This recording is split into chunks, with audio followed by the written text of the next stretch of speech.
It is Wednesday, my dudes, and crazily, that means we're at the penultimate episode of Moon Knight, which, if you would have told me this show would have flown by of all of the other shows with my, weekly excitement and theorizing and all kinds of things, this would not be the show that would have felt like it would have flown by.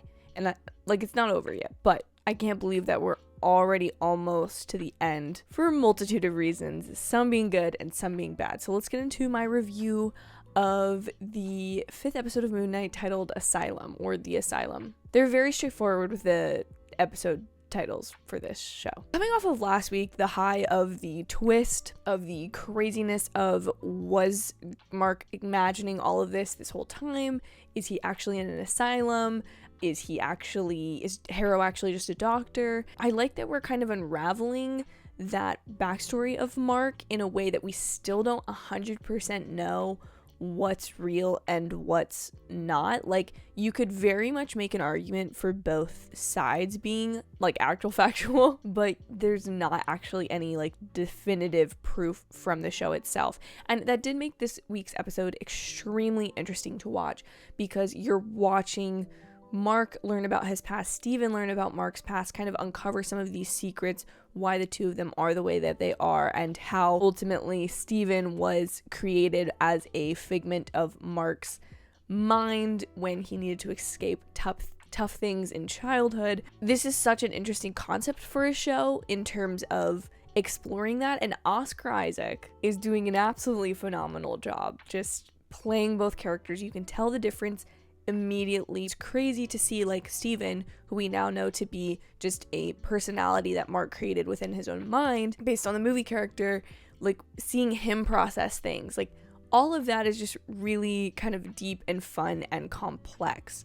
However, my issue becomes, since we spend this entire episode kind of learning about Mark and what's true between him and Steven, we still don't know if it's correct that the Egyptian gods are actually real, if he's actually in the psych ward. I am leaning more towards the concept that the Egyptian journey elements and stuff was real, in terms of the fact that we're seeing the afterlife and we're seeing Taweret, and you see both Steven and Mark in person, and it's just kind of because they're almost two souls in one body type of thing, and the scales can only be balanced when one of them is written off. However, I feel like it leaves a lot of things unfinished in a way that I don't want the penultimate episode to feel like. I don't come off of this episode, even though it technically ended on a cliffhanger, I don't know that I'm that excited for next week in the same way that I was last week, because I feel like there's no way that they wrap all this up. When we got to the penultimate episode of Loki, and I only compare all these shows because it's comparing Marvel to itself. It's not comparing it to other television shows out there. But when Loki got to the penultimate episode, we knew that they were headed to see He Who Must Not Remain, or He Who Remains. We were going to get some closure with them meeting him. We knew that was the only outcome for the final episode. And then there was the twist after that portion of the story was pretty much resolved with Sylvie killing him. And here I'm just I don't know what happens. I don't know if Layla breaks him out of Harrow's control. I don't know if the afterlife thing is actually real and they're all there, because then the confusing part is, if he's actually in the afterlife, how are you imagining the psych ward when you're actually dead kind of thing? So all of it is very, very convoluted to me, and not that I'm saying that that's a problem, because obviously the show chooses to be convoluted. It wants to be complex. It wants to be mind-bendy.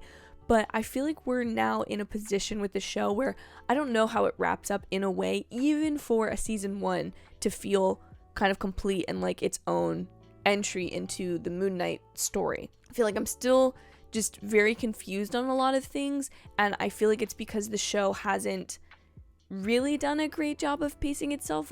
I hate to bring pacing into the conversation, because I feel like that's been such a buzzword in the last 6 months of the film community. Obviously, at times a series will drag or a movie will drag, but when you have such a lean season of 6 episodes like this, at first I was feeling like things were getting dragged out because it was going to be a quick resolution at the end of the story, And now I'm feeling like they're just going to leave us on a cliffhanger next episode. And I believe next episode is it. I feel like the show could do with maybe like 4 more episodes, not 4 or 3 even, more so than just 1, like get to that 8 mark. I feel like the show is not been my favorite. It's been good. I see the quality in it. I see the effort put in it. And the most excited I've been was last episode when that twist happened, because you really were unsure of what was real and what was fake.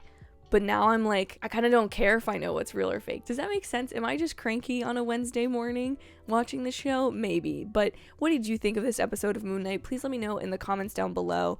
Do you think the asylum's real? Do you think the afterlife part is real? Or is none of it real and it's all within something else? I also hated the fact that we didn't talk about Jake at all this episode, the third personality. I thought the whole point was that like the scales weren't going to balance and we were going to have to go find him. And I feel like for that to be also introduced in the next episode is a lot. But anyways, thank you all so much for watching. I hope you have an absolutely amazing rest of your Wednesday, and I will see you all in my very next video. Bye, y'all.